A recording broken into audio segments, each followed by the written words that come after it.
Welcome back to the Creakers. Today we're going to be reading chapter 16.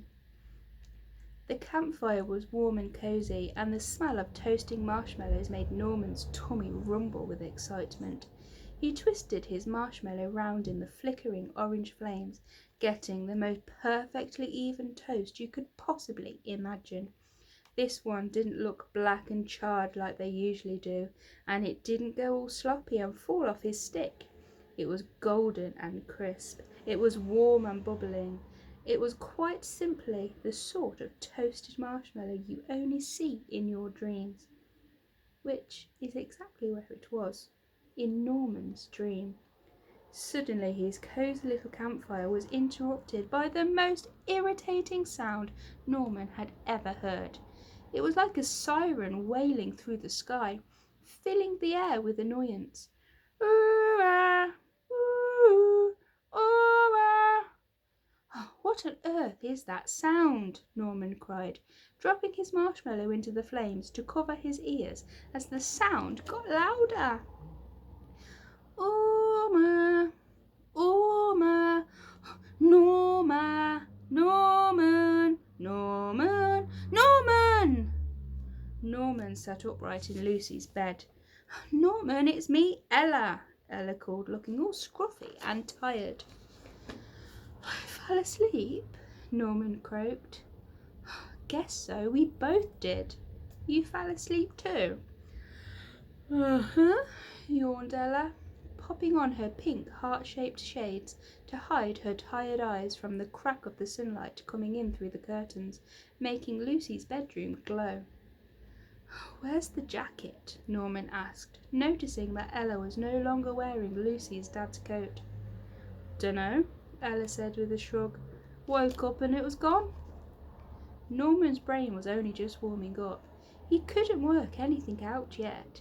He caught Ella's yawn and rubbed his eyes. That's when he noticed the little golden crumbles of sleep fall onto the bedsheets, the little speckles that had been in the corners of his eyes. His heart leapt. Lucy! He gasped. She's not in there, Ella said as Norman scrambled out of bed and stumbled across to the wardrobe. She's gone, Ella interrupted. Norman nodded. No, Ella, you don't understand. They've snatched her. She's probably just downstairs making breakfast. No, really, Ella, you don't understand. They have snatched her. Ella dipped her head and peered over the top of her sunglasses with a raised eyebrow. Who? The Creakers! They must have snatched her in the night once we fell asleep, Norman whispered, flattening down his sticky-up morning hair. Snatched?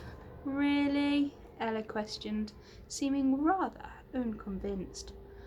Really? I guess the first part of the plan must have worked. Plan? What plan? Ella asked. Norman suddenly realised he'd better not tell Ella that they had only invited her round in order to use her as live bait to lure a bunch of creepy monsters out in the hope of catching them. Well, Ella said, tapping her foot impatiently. Ella, those dreams you had, the ones about the monsters under my bed? Exactly. Those weren't dreams, Ella. They were real. They are real. Who? Ella said. Norman raised a shaky finger, pointing at the shadows under Lucy's bed. The Creakers. Ella jumped in again as she started to realise what was going on and just how serious the situation had become. We need the grown-ups, she said. We need Lucy, said Norman. Oh dear. Okay, so before we carry on, we're about to dive down into the wallet with Lucy. Are you ready? You might want to go to the loo before reading the next chapter. I'd hate you to have a little accident. No, okay, don't say I didn't warn you. By reading on, you agree that the author accepts no responsibility for any toilet-related mishaps you may have as a result of being scared by the following chapters. Oh, if you're not too scared, come back for another chapter.